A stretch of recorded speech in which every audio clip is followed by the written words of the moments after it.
Hello everyone, আসসালামু আলাইকুম সকলকে। আজকে 4টা রোজা কমপ্লিট। কে কে রাখতে পেরেছেন? আশা করি মুসলিম আমরা সবাই রাখতে পেরেছি, আলহামদুলিল্লাহ।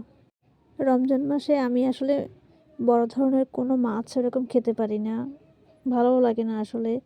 চট্টগ্রামের বড় বড় মাছগুলো থেকে অন্যরকম একটা গন্ধ আসে, সেজন্য খুব একটা ভালো লাগে না। তবে ছোট মাছগুলো খাইতে খুব ভালোই লাগে আমার কাছে। আজকে মাছটাকে এক ভাজি দিয়েছিলাম, যদিও মাছটার নামটা আমি জানি না। যে কোনো ছোট মাছ এক ভাজি দিলে খেতে কিন্তু খুব ভালোই লাগে।